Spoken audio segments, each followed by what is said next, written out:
So I am a gender specialist, mental health therapist, and I've been working with this community for about, I'd say in different capacities, probably 7 or 8 years. I've been interested in the trans and gender nonconforming community for quite a while. Being part of the LGBTQ community and having that, you know, as my group of people that I can relate to, I wanted to work with that group. But I sort of zeroed in on the trans community because I had a lot of friends and loved ones who were going through gender issues, and I just felt like this was the next big wave that would be happening politically in this country, and I just wanted to be a part of that. I ended up in Florida, like I said, about a year and 6 months ago, I think, almost, and was shocked at the difference. It's a big culture shock to come from, you know, way up in Washington, all the way down to this, you know, southeast corner here, and the weather is different and the people are different, and just the attitudes toward the kind of work I did was very different.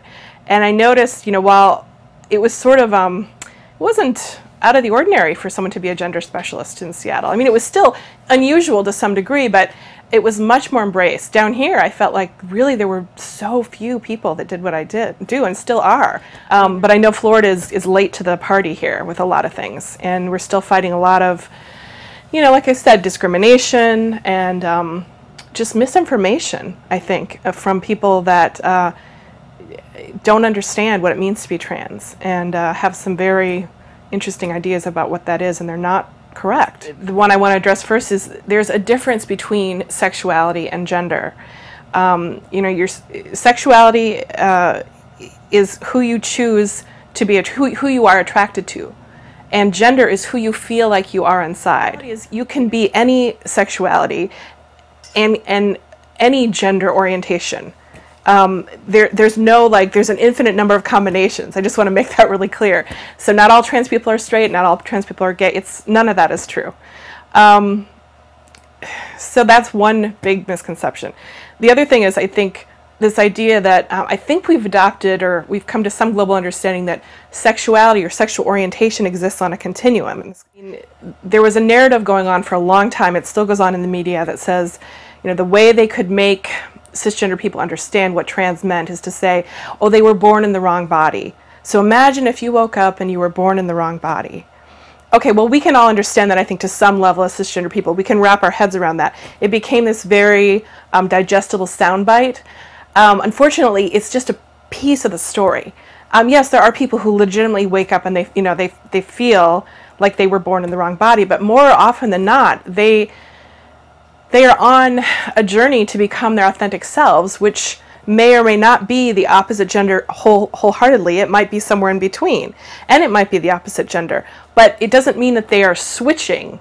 It means they've always felt like that, and they're just now aligning their outsides to match their insides, and that's really important. You know, you have your people who are way over here, and they feel like they're 100% heterosexual, and there's people way over here that are 100% homosexual, and then there's people of varying degrees in between. We've sort of, over the many, many years, accepted that as true. Well, gender is on the same continuum, and it's not just a binary of male and female, one end or the other end, pick a box. It's, you know, there's any infinite number, again, of gender identifications, gender expressions. And that's why when you have people ask questions like, well, have you had bottom surgery yet? It's so inappropriate. You would never go up to a cisgendered person and ask them, you know, about their sexual dysfunction or their, you know, vulnerable surgery that they had. I mean, it makes no sense. But it's like we have carte blanche to say whatever we want to them. There's a dehumanization in their treatment that's really scary. This isn't something people do on a whim. This isn't a trend. This isn't a fad. This is who they are, and they're trying to do a very brave thing by coming forward with that very vulnerable information. And I think any one of us who has anything about ourselves that we are unsure of or we feel vulnerable around, we would want that same respect.